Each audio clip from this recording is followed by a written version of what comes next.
she dreams all the time. And, you know, there's wires dangling about in her head when she goes to sleep.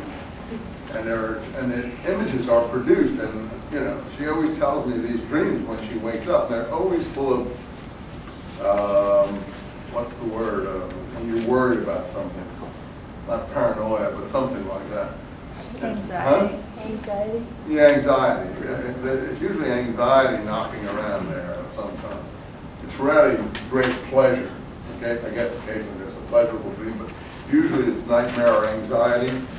And these things are really reflecting your own stories. I mean, maybe it is worthwhile interpreting them, but I feel, in terms of this stuff, and it's my own personal opinion for whatever it's worth, that fiction novels are really the stuff of the human psyche. When you dream, often, I dream sometimes, I wake up and it's a perfect novel. And I've dreamed an absolute, if I were a writer, I could write the story and I'd have myself a novel in the airport. I could maybe make it to the bestseller list. I mean, these characters don't exist half the time, and what they're doing, one is never done. And, I mean, our psyche makes up tremendous fiction. It's great fiction. For some reason, humans love fiction. In the back of their mind, and when they go to sleep, this fiction emerges. I guess Freud may be right. He could maybe interpret it. I don't know. He started interpreting it always as, you know, the son desiring the mother and all this kind of hocus pocus. When I think it's just pure fiction. Pure fiction with no relevance. My wife tells me, dreams, look, what I've dreamt. This guy said, don't worry, it's not going to happen. Your brain is just creating fiction. And the best thing you can do is forget it as soon as possible, because it's not going to help you in any way, shape, or form. It's going to upset you. Just get on to the next dream, because these dreams actually, people put a lot of stock in them, and I personally think they're no more important than half the books on the fiction bestsellers. They tell you nothing about life. It's just your anxiety and, you know, imaginary stories that you're citing. I may be wrong, but that's why I don't take psychology classes. I don't think that one gets very far with it. In any case, that's a personal view. You may disagree, and I'm sure that you do, many of you, and you're entitled. So these Diableros, this was my approach. I think there's something like this in these stories you're hearing, the stories we're hearing here. But it's very deep in the human psyche, and primitive, early religion, primitive is not a popular word, early religion, people actually did feel this way. So I think these stories are quite interesting. So she concludes, are there any Diableros nowadays? I don't know. Such things are very secret. They say there are no more, but I doubt that, because one member of a Diableros family has to learn what the Diablero knows, and Diableros have their own laws, and one of them is that a Diablero has to teach a secret to his own kin. What do you think that animal was? He asked the third person, Gennaro. I asked an old man. A dog, one of the ranches in the area. What else? Here's the down-to-earth man. I could have been a Diablero. Oh, you crazy? There are no such thing. You mean there are none today? At one time, yeah. There we go back to the past. There were. It's common knowledge. Everyone knows that. But the people were afraid of them and had them all killed. So this guy's got a rational, up-to-date explanation. Yeah, there were, but now they're all dead. The same way we killed off dragons back in King Arthur's time. You know, there used to be fire-breathing dragons that knights went out and slayed. But nowadays there are no more fire-breathing dragons because the knights all killed them all off. And that's the weird thing about the past of human history. There are all these weird things in the past and nothing in the dull present. Who killed them, Gennaro? Oh, people of the tribe killed them. The last Diablero, but I knew was so-and-so. He killed dozens, hundreds of people with his sorcery.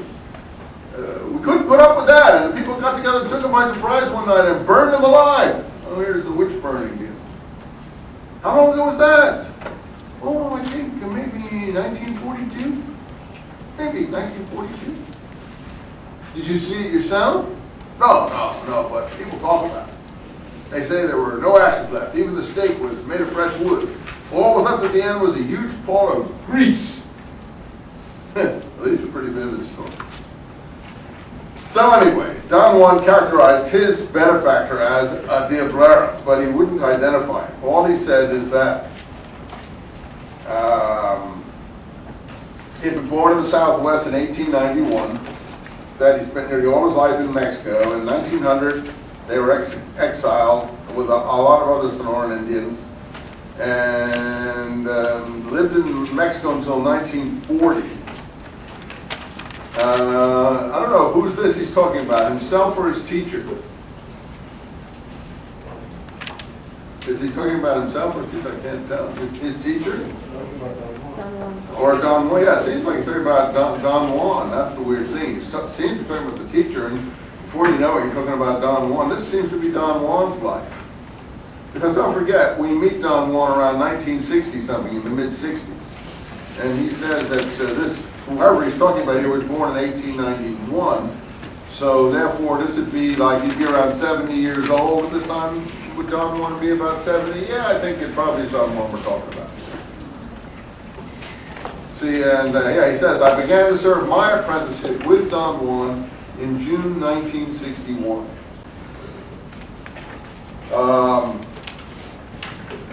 So, first I was seeing him as an anthropological observer.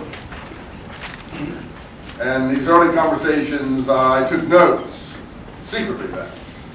Usually I try to rely later on my memory, reconstructing entire conversations. Yeah, that's the problem here. A lot of these things are based, he admits, on his memory, so-called. It'd be good if he put the tape recorder on, but I don't think Don Juan will let him use a tape recorder, will he? I don't recall, I think that question was broached at one time. So these are his reconstructions. And you know, it's funny because as you go through this book, there are dates of sections of things that are supposed to happen. Have you noticed that? And it really looks like the guy is like in some opium dream half the time, because the dates are all out of whack. And the problem is, I think the dates represent when he wrote down the memory, not when the thing actually happened. So that's why sometimes he'll remember or fill in a thing at a later date, and he'll put a different date. So that it isn't really, once you get the knack of it, that he actually is dating the thing from the time he puts it in his notebook, supposedly, rather than when the event actually happened. So that'll help you with the chronology a bit if you word, not that we care that much. In any case, you know. So later I used, relied on memory. Then Don Juan allowed him in a strong protest, though, to record openly. I wanted to take photographs and you do recordings, but you see, he would not permit me to. So he wouldn't permit the other stuff. And that's a good line, because they immediately say, hey, look, why wouldn't, okay, photographs maybe it's the evil eye, I understand that, but why wouldn't you let him do tape recordings of the conversation?